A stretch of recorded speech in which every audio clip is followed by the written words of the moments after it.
Baik, Assalamualaikum warahmatullahi wabarakatuh.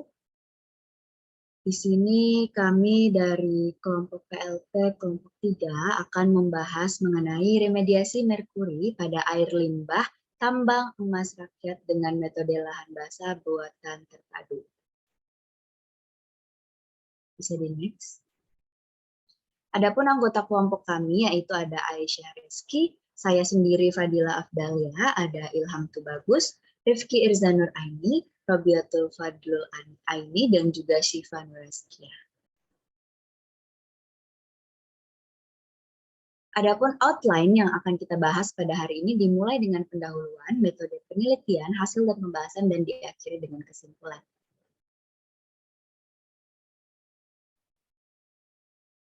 Selanjutnya akan dilanjutkan oleh teman saya. Silahkan. Oke, terima kasih Fadilah.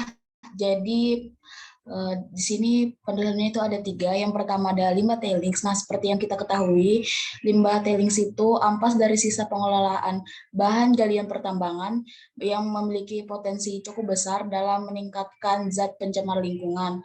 Nah, jadi pada operasi pertambangan ini berlangsung sering sekali terdapat unsur-unsur yang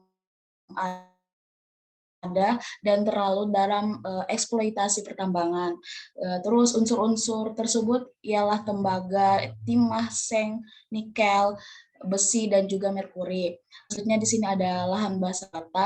Jadi salah satu cara pengelolaan limbah dengan menggunakan prinsip penjernihan air pada lahan basah yang memanfaatkan tanaman pada prosesnya.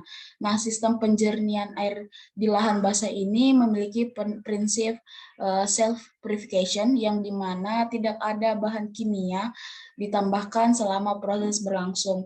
Dan terakhir ini ada tujuan penelitian, yaitu mengetahui efisiensi pengelolaan air limbah tailing tambang emas menggunakan remediasi metode lahan basah buatan antara tanaman dengan mikroba pada daerah akarnya. Next. Baik, selanjutnya ada metode penelitian. Yang pertama itu ada sampling. Untuk samplingnya sendiri ini dilakukan di tambang emas rakyat Kecamatan Nanggung, Pongkor, Jawa Barat. Untuk metode sampling yang digunakan berdasarkan SNI 6989.59/2008. Untuk metode penelitiannya kami menggunakan penelitian lahan basah buatan dengan menggunakan tanaman Phragmites australis dengan media tanam berupa tanah merah, kompos, dan kerikil. Untuk kerikilnya sendiri berdiameter 5-25 mm dengan minimal ketinggian media adalah 15 cm yang dapat digunakan dengan media tanah lempung atau dengan menggunakan pasir dan kerikil. Untuk prosedur penelitiannya sendiri terdiri dari beberapa tahapan, yaitu perancangan lahan basah buatan, pengambilan sampel, pembuatan air limbah buatan, dan pengujian karakteristik air limbah. Kemudian ada proses penelitiannya. Untuk percobaannya sendiri dilakukan selama 7 hari dan dengan waktu detensi yang ditetapkan selama 1 hari.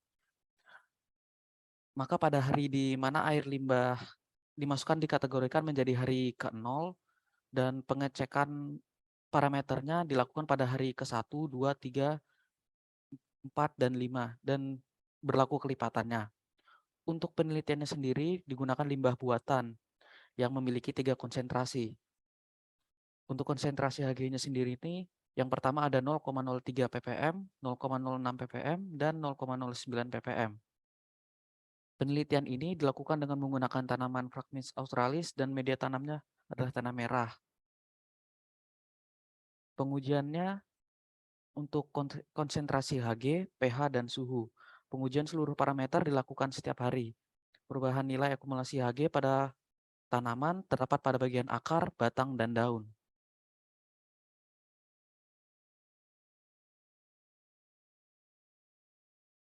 Baik, selanjutnya kita akan membahas tentang hasil dan pembahasan, di mana kinerja dan efektivitas lahan basah buatan. Pertama, pada gambar pertama dengan ember merah, kita menggunakan sistem bed dengan tipe aliran free water surface atau menggunakan tanaman rawa yang telah dijelaskan oleh partner saya, yaitu Phragmites australis, di mana lahan basah buatan ini sendiri telah diteliti dan kondisinya cukup stabil, di mana kita harus menempatkannya di dalam rumah kaca di Balai Kota Teknologi Lingkungan atau BPPT. Selanjutnya adalah pada sistem ini sendiri, yang menggunakan sistem base material ini hanya dilakukan sebanyak 1 kali pada saat dilakukannya perlakuan.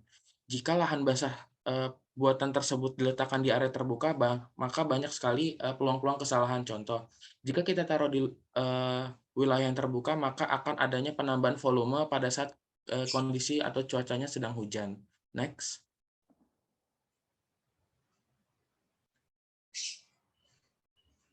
Baik, selanjutnya adalah penurunan konsentrasi merkuri atau Hg, di mana kita fokus pada tabel 2 dan 3, konsentrasi dan tingkat efisiensinya sama, di mana kita menggunakan 0,03 ppm, 0,06 ppm, dan 0,09. Untuk kontrol positif dan kontrol negatif adalah limbah buatan yang telah kita campurkan dengan sebesar 1 gram merkuri atau hidroquinon, dan juga sebelah kanannya ada limbah asli dari tailing itu sendiri.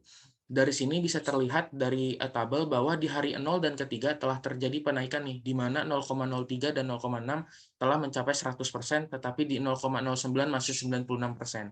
Tetapi hasil maksimalnya terjadi di hari keempat dan 5, di mana baik itu dikontrol positif negatif atau limbah buatan dan juga limbah asli telah diremoval sebesar 100%. Nah, terdapat beberapa faktor yang dapat mempengaruhinya. Yang pertama yaitu proses penyerapan logam pada tanaman. Jenis tanaman ataupun spesifikasi tanaman itu sendiri akan mempengaruhi, baik itu jumlah akar, panjang akar, umur tanaman itu sendiri, jumlah daun, dan juga masih banyak lagi. Selanjutnya ada juga yang akan mempengaruhi yaitu proses penguapan, yaitu di mana akan menggunakan tenaga matahari atau proses fotosintesis. Selanjutnya ketiga, ada proses pembentukan senyawa kimia baru yang akan dinetralkan atau dimetalkan pada tanah. Pada penelitian ini dikatakan berhasil karena berdasarkan baku mutu lingkungan Kementerian Menteri Hidup nomor 202 tahun 2004 tentang baku mutu air limbah bagi usaha dan kegiatan pertambangan biji emas atau tembaga, berdasarkan tabel tersebut, untuk hidroquinon sendiri itu maksimal sebesar 0,005 mg per liter atau juga bisa disebut 0,005 ppm. Baik, next. Baik, selanjutnya adalah parameter kontrol pH-nya. Pada grafik kita bisa lihat di mana sebelah kiri adalah pH dan di bawah adalah harinya. Kita fokus pada warna orange, di mana itu limbah asli tailingnya yang dihasilkan oleh tambang emas. Di hari ke-0 sampai di hari 2 atau di hari ketiga telah terjadi penurunan. Tetapi penurunan itu sendiri cenderung naik di hari ke-4 karena penurunan puncak itu terjadi di hari ketiga saja. Jadi di hari ke-4 dan hari 5 dan hari seterusnya akan terjadi peningkatan. Jadi pH-nya cenderung akan lebih asam dan dapat digambarkan tingkat kontaminan pada air limbah tersebut. Oke, mungkin next. Selanjutnya akan dijelaskan oleh teman saya. Oke, baik. Untuk akumulasi Hg pada tanah, jadi perhitungan akumulasi Hg pada tanah ini menjadi sebuah hal yang penting ya teman-teman untuk dianalisa dalam melakukan perhitungan penurunan konsentrasi Hg pada sistem lahan basah buatan. Kemudian ketika air limbah dialirkan pada sistem lahan basah buatan, maka air tersebut akan langsung memiliki kontak dengan media lahan basah buatan. Kemudian juga komposisi mineral pada media lahan basah buatan akan memiliki pengaruh dalam dinamika proses penyerapan Hg di dalam lahan basah buatan tersebut. Teman-teman, jika kita melihat ke tabel 4, yaitu total akumulasi Hg pada tanah, berdasarkan tabel tersebut terlihat bahwa pada limbah konsentrasi Hg buatan dengan konsentrasi 0,03 ppm, itu total akumulasi Hg-nya pada media lahan basah buatan adalah sebesar 0,021 ppm. Sedangkan untuk limbah dengan konsentrasi Hg buatan 0,06 ppm, total akumulasinya ada 0,027, kemudian untuk yang 0,09 ppm, jumlah akumulasinya 0,082, kemudian pada tanah kita bisa lihat itu ada yang 0,027, dan jumlah akumulasinya 0,016. Seperti itu. Dan berdasarkan data pada tabel ini, kita bisa lihat bahwa adanya penyerapan konsentrasi Hg yang berasal dari air limbah yang cukup tinggi di dalam tanah. Kemudian data ini tentu menunjukkan bahwa semakin tinggi konsentrasi Hg pada air limbah yang diberikan pada suatu sistem lahan basah buatan, maka jumlah akumulasi penyerapan Hg pada permukaan tanah akan semakin meningkat juga. Teman-teman juga bisa lihat di grafik di sini ada gambar 4 grafik perbandingan penurunan konsentrasi Hg limbah asli dan limbah sintesis. Yang berwarna merah ini merupakan limbah sintesis ya teman-teman, dan juga limbah asli ini yang berwarna biru. Mereka mengalami penurunan konsentrasi Hg limbah. Selanjutnya mungkin bisa dilanjutkan oleh teman saya.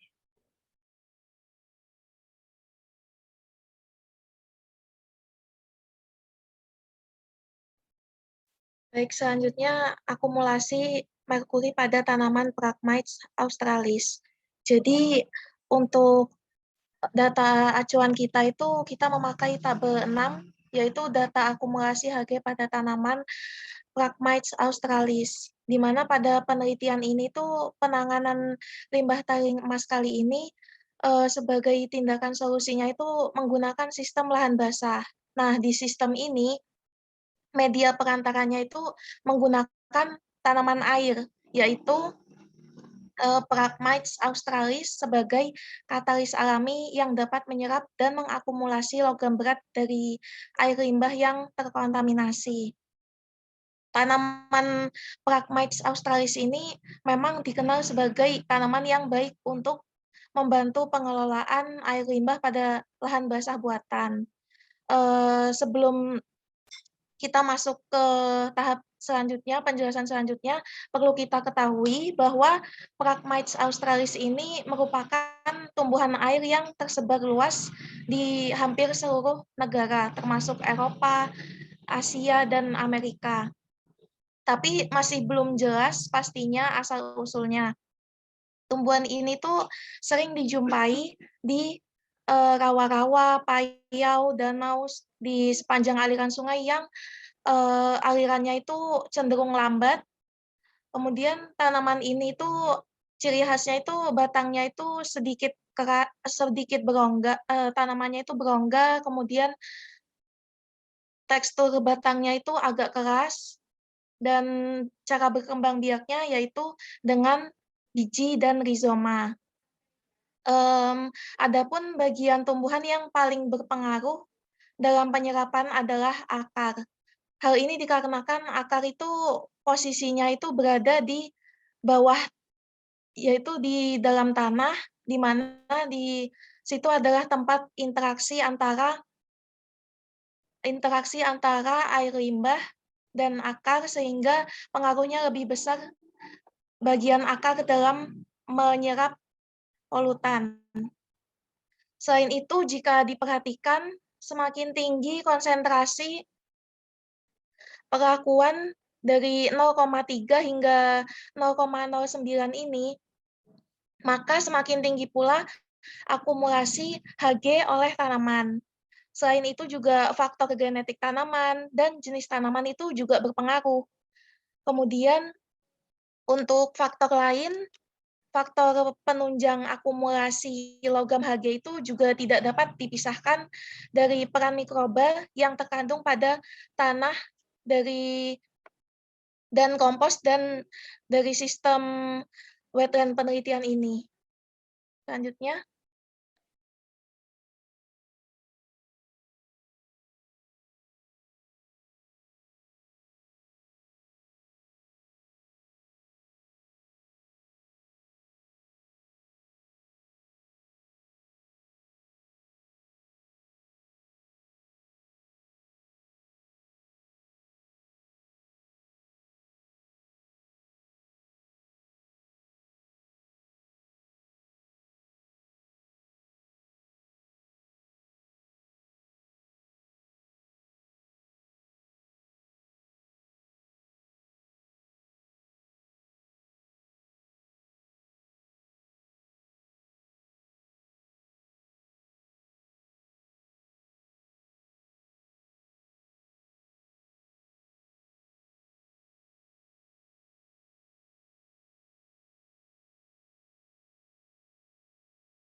Baik, mungkin karena sebelumnya kami mohon maaf Bu, mungkin teman kita karena ada terkendala jaringan, mungkin Robiatul Fadul Aini, mungkin saya akan menyampaikan Bu untuk kesimpulan itu sendiri. Jadi kesimpulannya dapat disimpulkan bahwa konsentrasi Hg pada air limbah tailing tambang emas di rakyat Ponggor Jawa Barat berkisar sebesar 0,027 ppm atau 27 ppb sampai 0,082 ppm dan 82 ppb. Dari hasil penelitian ini terbukti bahwa tanaman Phragmites australis ini terbukti dapat menyerap hidrokinon pada air limbah, hidrokinon merkuri pada air limbah dengan tingkat efisiensi sebesar 99,8% pada air limbah buatan, konsentrasi 0,06 ppm dan 0,09 ppm, serta pada air limbah asli dan limbah buatan konsentrasi 0,03 ppm dengan tingkat efisiensi sebesar 99,6%.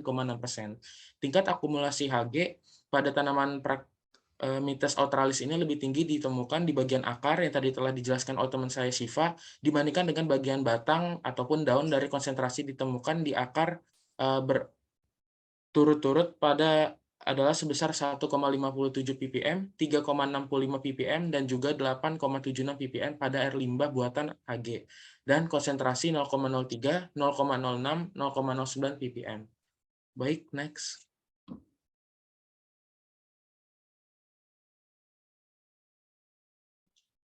Baik teman-teman, itulah tadi penjelasan dari kami kelompok 3 mengenai remediasi merkuri pada air limbah tambang emas rakyat dengan metode lahan basah buatan terpadu. Adapun jurnal referensi yang kita angkat itu dari penulis Ambar Sariha dan Kisti A. Baik, itulah tadi presentasi kami. Kami memohon maaf jika ada salah kata. Wassalamualaikum warahmatullahi wabarakatuh. Terima kasih.